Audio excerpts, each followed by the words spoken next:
Hi there, this is Dan Duncan from Park Hill South. I'm your athletic director. We're doing a new thing here at South called the Coaches Academy. Following directly, you're going to see an introductory to our first class. And what we're trying to do is get coaches to make coaches better.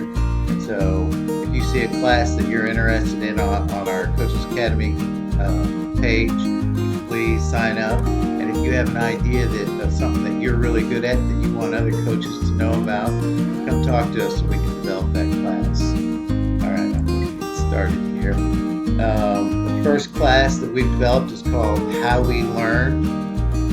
You'll find that on our Coaches Academy class if you're interested here. I'm going to go pretty quick, but I just want to give you a flavor of what's going on. What this class deals with is the types of memory and how we can use what we know about memory to develop better practice plans. The first type of memory is working memory. We really don't do much with that. That's the smallest part of your memory. It's the recall to think of a concept so you can work it out, thinking about it. Your athlete's going to do that. You're going to have activities that are making your athletes do that. So we don't spend a lot of time working memory, to be honest. The next one that is a little more important to grasp a couple concepts is short-term memory. And what this is doing is this is the part of the memory that's absorbing all the data, visual, acoustic, and smells, and everything coming at you, and it drops it about every 30 seconds. So new data, new world, your new analysis of what the world is doing can come in. So you're always dropping it, always collecting, always dropping. It's how you relate to the world, to be honest. It's supposed to drop this information, but you can trick your short-term memory into switching it into long-term. If you rep something, off the average IQ about 7 times. And we know a couple things here that can help this encoding process, or this grouping and developing of short-term and the long-term, making data groups, if you will. We have a couple techniques that can help that, if that makes sense. But you've got to rep something for the average athlete about 7 times, usually not the same day, not 7 times in a row.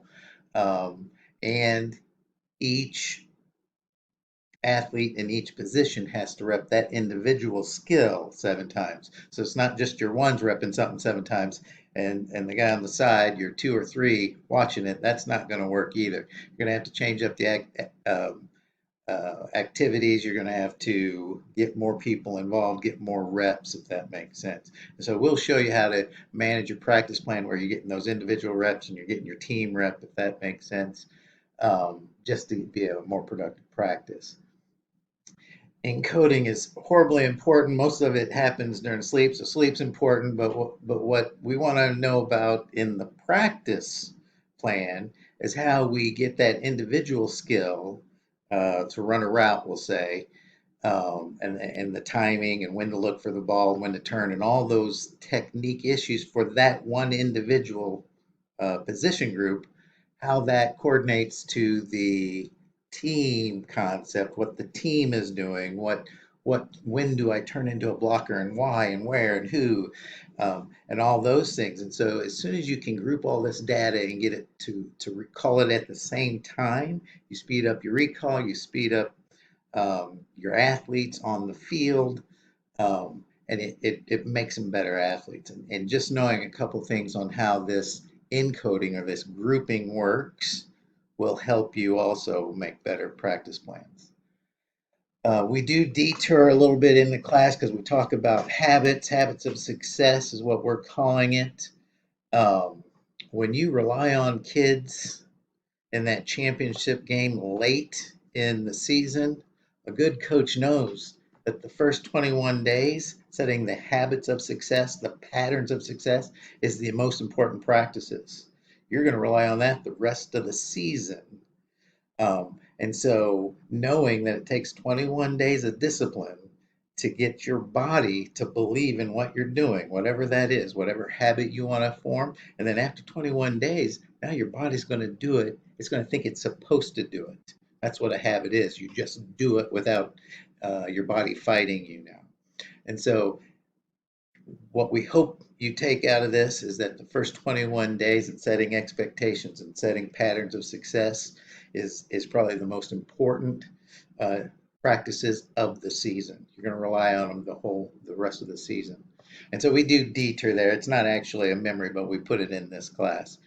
More importantly, to coaches, is producing muscle memory. Now, if I go down a couple classrooms and get the science teacher in here, he's going to say, now you coaches know there's no actual memory in muscle.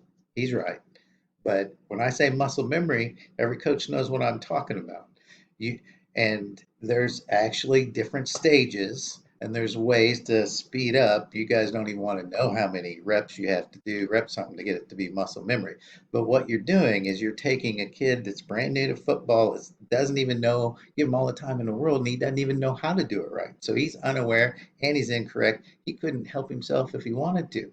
And you've got to take him through these different stages, repping it perfectly, setting a calendar of practices now that produce this. And what you'll do is you'll get an athlete now that does the route correctly without thinking about it. Will look for the ball at the exact right time, linking to the quarterback on the right play, um, and he won't even have to recall the play. He won't have to recall the route. He won't have to think about it. That's how quick his recall is. He just knows it. And if you can get him to rep it that much, now you can train him to read the defense. Is this cover one? Is this cover two? Does it change my route a little bit to miss the linebacker? And now you freed up all this space to produce this better athlete. And you're going to say, that guy knows football. And the reason he knows football is because your practice plans made him what I'm going to call it muscle memory. Now, again, a scientist might correct me because muscle doesn't have memory. But you're going to take him through the stage. Your practice plan is going to take him through the stages to where he can do things correctly at such a quick speed, he's not even recalling it. He's just doing it. He just knows football. Um, and hopefully that got you a little bit excited. We're developing classes all the time. What we're calling the Coaches Academy. We want coaches to help coaches be better coaches. That's what we're about here. And if developing a dominating practice plan is important, we have a second class called Dominating Practice Plans that you can sign up at Coaches Academy. And we hope you do. And if you have an idea for a new class, come talk to us because we want coaches to help coaches. I want to thank everybody that helped me produce this video. A special thanks for the people that added to the content.